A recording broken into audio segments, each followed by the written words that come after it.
Hola, hola a todos y todas, sean bienvenidos, bienvenidas a este capítulo de Cine y Punto Edición Podcast.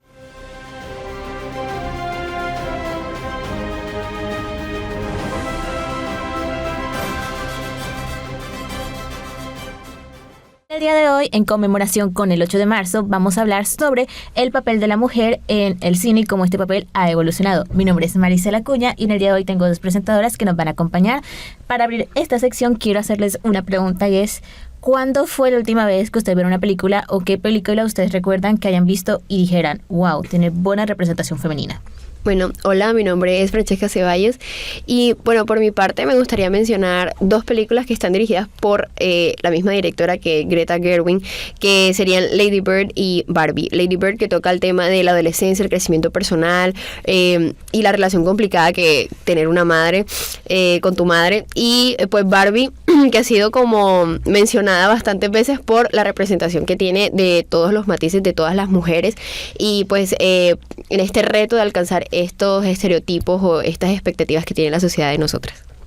Bueno, hola, mi nombre es Valeria Caballero y me gustaría hablarles de Mujercitas, que si bien es una película que ha tenido muchas versiones a lo largo del tiempo, mi favorita es la 2019 porque la autora decidió pues añadir un monólogo a Jo March, que viene siendo la protagonista de la película, y ese monólogo de verdad le entrega muchísima profundidad al personaje y hace que esa película literalmente sea una de mis favoritas y me parece que tiene muy buena representación de sus personajes. Bueno, yo por mi parte les recomiendo, una película que yo vi que dije qué buena representación, es la película de Talentos Ocultos, que habla sobre la historia de 3 mujeres negras que trabajan en la NASA durante la década de los 60. Pero bueno, si miramos al pasado, podemos ver que el cine ha representado a las mujeres de manera, digamos, un poco cuestionables, perpetuando ciertos estereotipos, por ejemplo, la femme fatale, la damisela en apuros. ¿Creen que qué personaje pues ustedes ven ahora que dicen, esto definitivamente no envejeció bien? Bueno, hay muchos. Por ejemplo, tenemos esta imagen de la chica Bond, las que eran súper seductoras, bellas, pero que no tenían un buen desarrollo como personajes. O incluso en Vaselina, donde el mensaje es cambia todo de ti para gustarle a un tipo. También tenemos las películas de Marilyn Monroe, que no han envejecido bien en la sociedad porque se ha notado que siempre la encasillaban en papeles que no la dejaban muy bien parada, si se podría decir de esa manera. Y es muy triste, la verdad.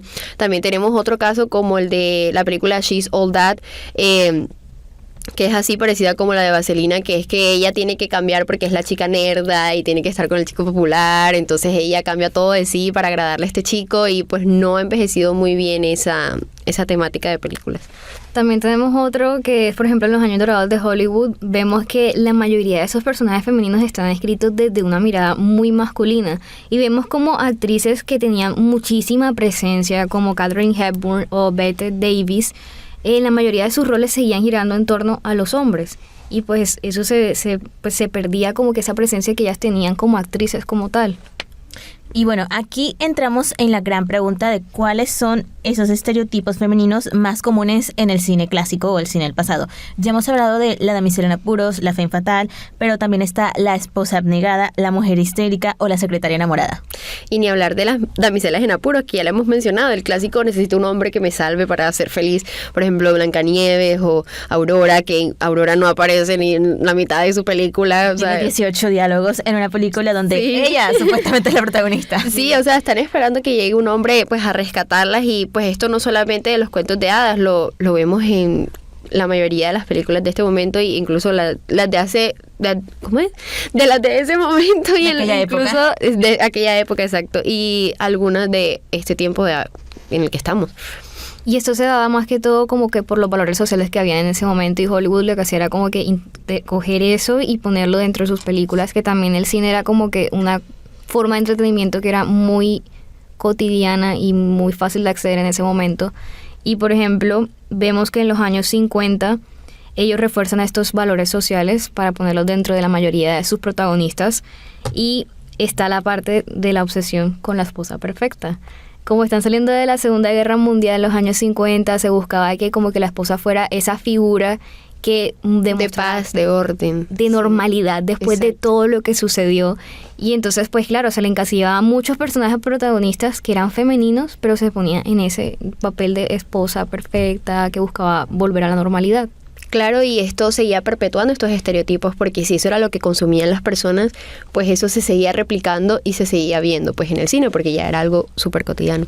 Por supuesto, o sea, está como la estigmatización de que si esto es lo que veo, si esto es lo que consumo, si esto es como el reflejo lo de la que debo sociedad, ser. porque el cine siempre ha sido como un reflejo de la sociedad actual y pues actual en esa época es normal que pues las mujeres de aquellos años pues se vieran como limitadas a únicamente, aceptablemente por la sociedad, aspirar a ese tipo de cosas, a tener un hogar, a ser madre de familia, que no está mal, pero no creo que Nuestro no, propósito no exacto, está dirigido. o sea, sobre exacto, eso. no solamente es lo único a lo que se pueda aspirar. Exacto. Exactamente. Pero bueno, ¿qué pasa con estos personajes que salieron de ese molde, que lograron romper con esos estereotipos a lo largo de los años del cine? Bueno, un ejemplo muy clásico es Ellen Ripley en Alien. O sea, esa mujer en esa saga de Alien en la que aparece, ella es el personaje de mujer más fuerte. Ella no es la típica personaje chica que necesita un hombre para que la salve. Fue escrita sin que su género fuera como el centro de ese personaje, de que por ser mujer eso era el centro de esa historia, porque se le dan matices y se le da protagonismo también a los hombres y a ella sobre todo. Se le agrega mucho protagonismo sin tener que por debajear a otros personajes para que ella resalte. Eso es algo que es muy recalcable de su personaje. Otro personaje importante que podemos ver es, por ejemplo, Sarah Connor en Terminator 2. ¿Por qué en Terminator 2? Porque en la primera película sí se tenía como que ese papel de que era una mujer que todavía necesitaba protección, pero en la segunda película vemos a una Sarah Connor que está totalmente cambiada y que en realidad es como que la figura que hay de la revolución. Entonces vemos que hubo como un desarrollo de cierta manera al personaje y hubo un cambio y una buena representación. Otro personaje que a mi parecer también aplica en esto y me sorprende porque pues es una película bastante antigua, es Scarlett O'Hara de Lo que el viento se llevó, una película de 1939.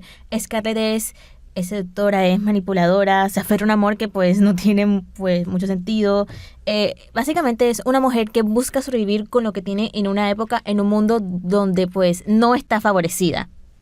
Entonces, está claro que el cine ha evolucionado, pero pues aún nos queda mucho camino por recorrer. ¿Cómo creen que podemos identificar cuando una película realmente le da protagonismo real a sus personajes femeninos? Bueno, podemos empezar, por ejemplo, con ciertos tests que se hacen pues para ver si de verdad hay una buena representación de los personajes femeninos.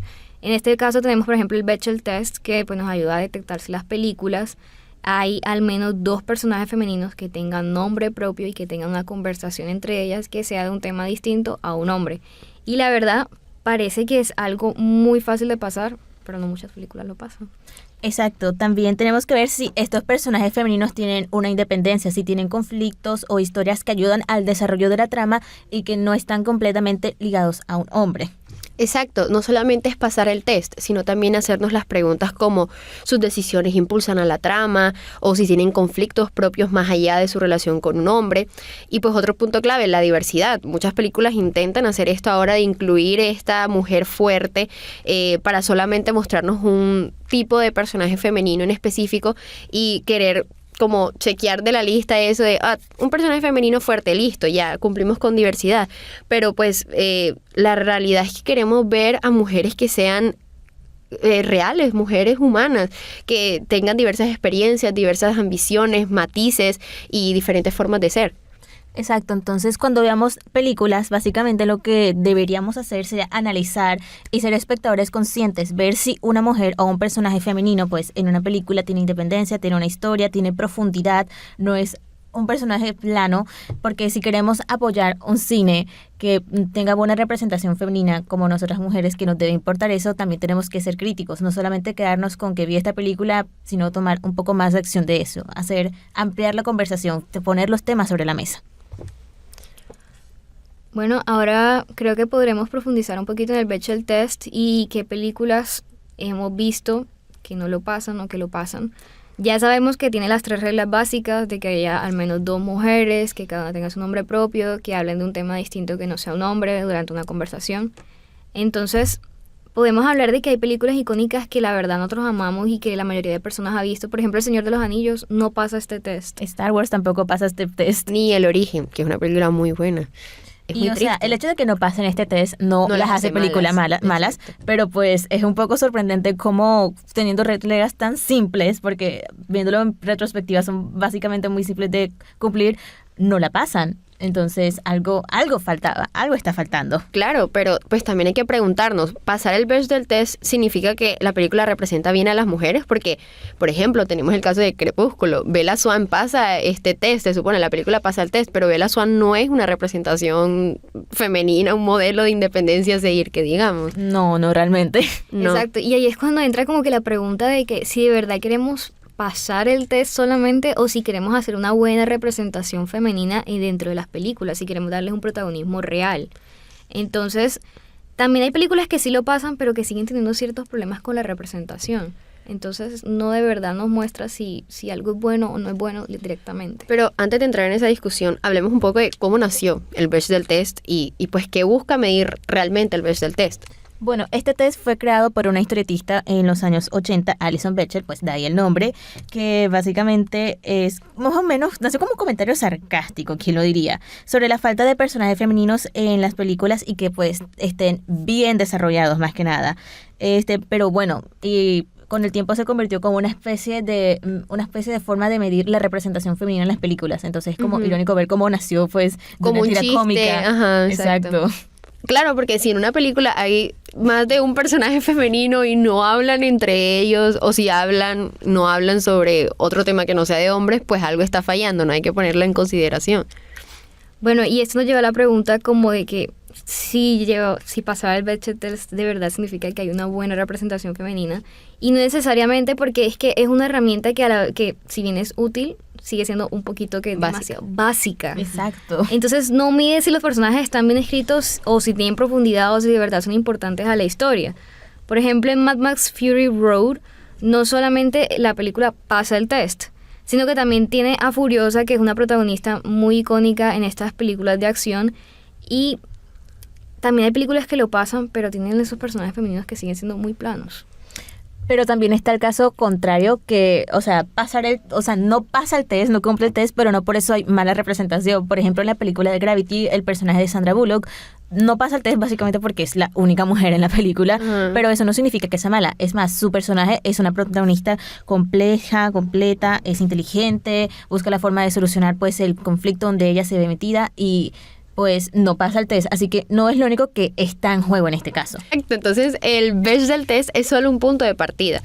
¿Existen otros métodos o test que sirvan para evaluar mejor la representación femenina en el cine?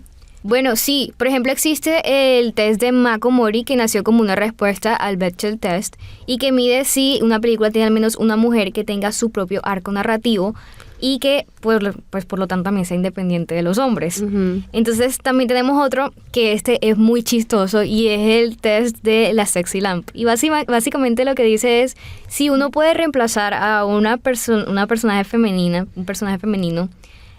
por una lámpara sexy y la historia continúa normal, entonces No hay buena representación no hay femenina. personajes, no, A mí me no, encanta no, ese test no, porque exacto. realmente es O sea, muy aplicable en muchas películas porque yo pongo, por ejemplo, las clásicas de Indiana Jones, que pues Indiana Jones es una buena saga de películas, pero si reemplazamos los personajes femeninos en esas películas que son básicamente la escena de apuros, si Indiana en lugar de rescatar a esta chica, rescata a una lámpara sexy, como diciendo el tesoro, pues, o sea, Sigue la película cumpliendo la sigue trama. cumpliendo, sigue Continúa. igual. También está el test de Duvernay que analiza la representación de personajes de minorías en general, no solamente de mujeres.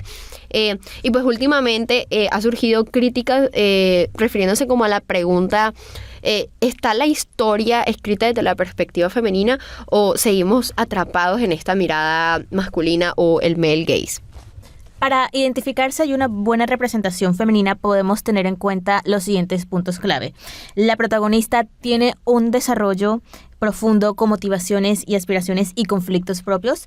Las decisiones que toma afectan en la trama y hacen que se mueva o simplemente está ahí como para ser el accesorio o un elemento narrativo que busca favorecer otro personaje, usualmente masculino de la película. Y se muestra diversidad en las experiencias femeninas que nos muestra la película. Exactamente, y pues el cambio ya lo vemos que está ocurriendo de cierta manera. Cada vez vemos a más directoras, a más guionistas y más productoras que están tomando las riendas y creando nuevas historias con mujeres que tienen protagonistas que tienen su propia narrativa. Por ejemplo, hablamos de películas como Lady Bird, que ya la hemos mencionado, o Mujercitas de Greta Gerwig. Greta Gerwig, disculpe, que no solamente pasan el test, sino que también nos muestran mujeres que son reales, que uno puede sentirse identificada con ellas de cierta manera y que pues tienen sus conflictos, pero también tienen su evolución a lo largo de la película. Exacto, así que la próxima vez que veamos una película, además de preguntarnos si pasa el famoso Bechdel test, preguntémonos cómo son estas mujeres realmente, qué papel juegan en la historia, si son personajes con protagonismo real o si simplemente son un accesorio para esta narrativa masculina. En los últimos años hemos visto más protagonistas femeninas en distintas películas, por ejemplo en películas de acción como Mad Max Road Fury, en la película Barbie que ya hemos mencionado, que dato curioso, Barbie aplica el Bechdel test pero a la inversa, porque si se aplicara a los personajes masculinos de la película no lo aplica. Pero bueno, entonces la pregunta sería la siguiente: ¿creen que el cambio es real o es solamente Hollywood tratando de hacer un chequeo, o sea, como que pasar la agenda feminista de esta nueva ola? Sin duda, ahora vemos personajes con más profundidad. Tenemos películas dirigidas por mujeres que cuentan historias desde su propia voz. Pensemos en Mujercitas, por ejemplo, que ya lo hemos mencionado, que está dirigida por Greta Gerwig. Tenemos Nomadland, dirigida por Chloe Zhao. Son historias que con personajes femeninos bien desarrollados, sin caer en estos clichés. Además que muestran mujeres con conflictos reales, que es lo que nosotras queremos ver. Que sean mujeres que tengan sus propias motivaciones y que tengan una evolución que sea creíble a lo largo de la historia, no que sean simplemente unas chicas súper rudas, fuertes, que no necesitan a nadie para sobrevivir, sino que también tengan matices, que tengan sensibilidad, que tengan sueños, que tengan aspiraciones, y eso es lo que en verdad nosotras queremos ver. Sí, pero Hollywood sigue teniendo sus problemas, o sea, Claro. de cierta manera uno a veces siente como que simplemente buscan cumplir con una casilla de diversidad solamente por la parte comercial. Entonces, no tienen un desarrollo real y no tienen una buena representación muchas veces ni presencia en la pantalla, sino que no buscan construir esos personajes con independencia y profundidad que nosotros estamos buscando muchas veces. Claro, y ahí es cuando entra otra gran crítica. Cuando Hollywood hace a estas protagonistas fuertes, que pues no tiene nada de malo ser un personaje o una mujer que se salga pues de lo estereotípicamente femenino, usualmente las hace pues sin emociones o sin desarrollo, como que toda su personalidad se basa en ser esta mujer fuerte, badass.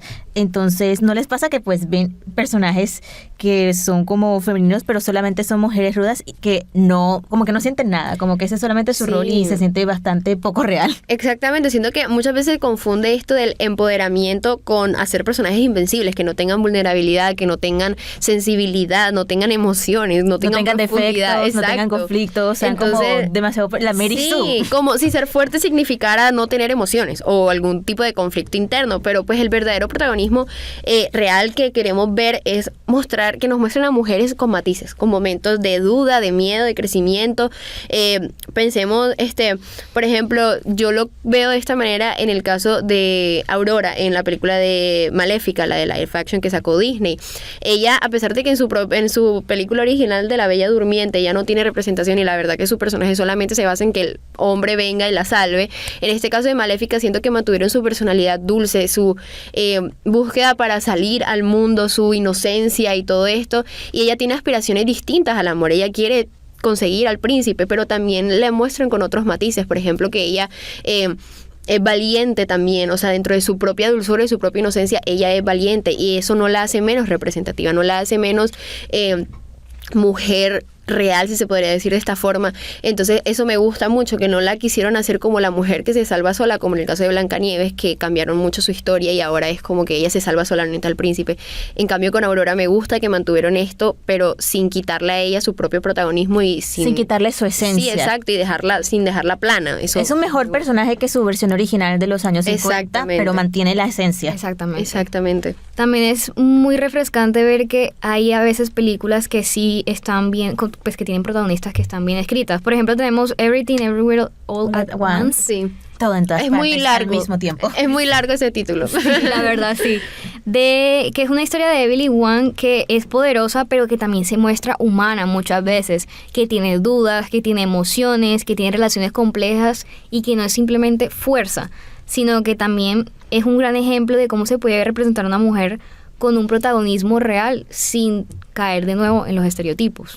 Claro, y también cuando hablamos de pues representación estamos incluyendo pues toda la diversidad porque pues hablamos de representación femenina, pero también estamos incluyendo a las mujeres racializadas, a los distintos tipos de cuerpo, a las mujeres que hacen parte de la comunidad LGBTQ, o sea, todavía hay mucho por hacer.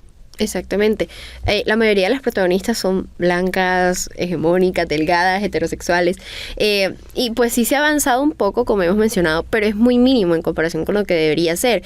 Y pues cuando incluyen diversidad, como ya lo mencionó Valerie, lo hacen como para tachar eso de la lista y lo hacen de forma muy superficial, sin darles como la misma profundidad que hacen con otros personajes tal vez masculinos, por ejemplo. Pero un ejemplo positivo tenemos I May Destroy You, donde Michael Cowell nos presenta pues a una historia de una protagonista negra que explora pues temas de identidad, trauma y pues poder sin caer en estos estereotipos planos. También siento que por eso que dijiste un poquito antes, de que muchas veces Hollywood hace esto solamente como para tachar una agenda, es que el público reacciona de forma tan negativa cuando ve este tipo de películas o cuando ve este tipo de representaciones o malas representaciones, porque pues son personajes que a pesar de que cumplen con estas características, no hacen nada más allá de eso. Es decir, son como perfectas y como que tienen el poder del guión de su lado y eso simplemente no se siente real. Aunque todo el guión, o sea, su personaje gira en torno a esa diversidad, o sea, que si es gay, pues toda la historia gira en que esa persona es gay en vez de mostrar otros matices de su personalidad. Exacto, ser gay o ser una mujer racializada o pues ser parte de una minoría solamente debería ser un rasgo más de pues... de tu persona, de tu característica, ajá, exacto, no todo. Claro, es que a veces se siente como si fuese simplemente marketing. Es como que simplemente tachar, ya hay diversidad. Miren, tenemos diversidad en la película, vamos Vayan todos a verla. Y la verdad, el personaje cuando lo vas a ver es como que no hay una historia real. Es simplemente diversidad, pero no hay algo más allá de eso. Y exacto. Hay veces que hay mucho, o sea, había mucho campo de trabajo, se podían hacer muchas cosas y como que... Te quedas demasiado como en la punta del iceberg, como, o sea, no son... O sea, tipo, las minorías, las mujeres no son una herramienta de marketing. Exacto. Y, por ejemplo, eso es lo que pasa con Disney. Disney intentando llenar esas casillas, intentando satisfacer a estas público. Minorías, la terminan embarrando más. O sea, la gente se queja mucho más. En vez de hacer personajes nuevos que tengan todas estas características y serían increíbles esos personajes, pues cogen las que ya existen y les ponen características de diversidad para que llame más atención. Disney, te estoy viendo, deja de hacer tantos live action, empieza a hacer nuevas historias. Sí. Te estoy viendo, Disney. Pero bueno, en resumen, ¿qué problemas en la representación femenina existen en la actualidad? Bueno, uno de los principales problemas es que muchas de las películas está escrita pues desde la mirada masculina y que pues cuando también hay protagonistas femeninas, la historia pues sigue girando en torno a lo que viene siendo los hombres y o no están diseñadas pues para cumplir, pues para complacer lo que viene siendo un público que es masculino. Uh-huh.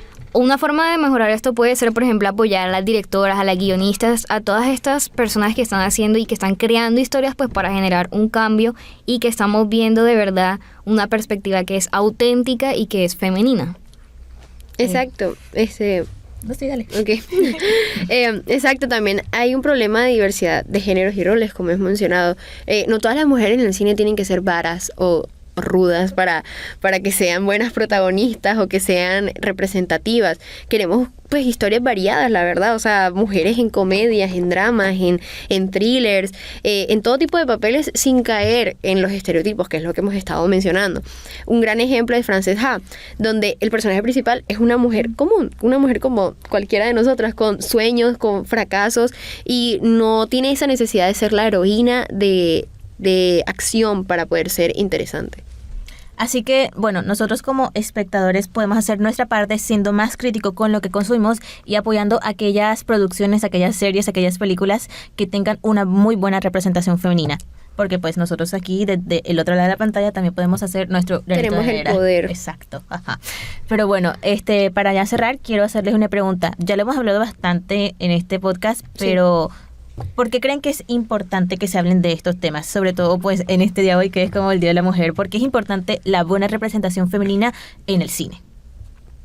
Pues como estabas mencionando tú al principio del podcast, al ver el cine estamos viendo nuestra historia. Nuestra historia se perpetúa y se queda marcada para para la eternidad, si es algo que existamos, gracias al cine, porque es que el cine muestra todo esto, muestra cómo estamos viviendo en este momento, y siento que hablar de esto y que se siga viendo esta representación, pues enseña a las futuras generaciones sobre cómo debería ser la sociedad. Ojalá y que el cine pueda ayudar a perpetuar estereotipos buenos, si se puede decir estereotipos buenos, o ¿cómo se dice? No es estereotipo, sino...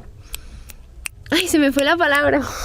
Para que el cine nos ayude como a salir de ese estereotipo, de ese esquema, romper moldes. Exacto, y crear un nuevo estándar, ¿sí me entienden? Como que algo bueno, que se usa para algo bueno, eso es lo que quiero decir. Que el cine se use más que todo, en lugar de estar simplemente contando historias, sino que de verdad busquemos tener un objetivo con esas historias de pronto, Exacto. que busquemos hacer un cambio a través de ellas, como está diciendo Francesca, y pues es que la representación femenina del cine es muy importante porque es que al final nosotros vemos cine desde que estamos muy pequeños. Entonces, que una niña muy pequeña empiece a ver pues ciertas películas y empiece a tener, por ejemplo, como pasó ya anteriormente, que ya lo que ella piensa es que tiene que casarse y tener una familia, de pronto no, de pronto dar la oportunidad de explorar y ver todo lo que hay disponible en el mundo para ella y que después ella lo decida. Entonces me parece que también eso es importante y que el cine puede jugar un papel importante en eso. Claro, porque pues el cine es el reflejo de nuestra sociedad básicamente. Así que bueno, con esto cerramos este capítulo de podcast. Muchísimas gracias, chicas, por estar aquí. Muchísimas gracias a ustedes por acompañarnos y si llegaron hasta aquí, pues muchas gracias. Déjenos en los comentarios qué opinan, qué películas nos recomiendan, qué les gustaría ver en próximos capítulos. Esto fue Cine y Punto. Nos escuchamos en la próxima. Chao.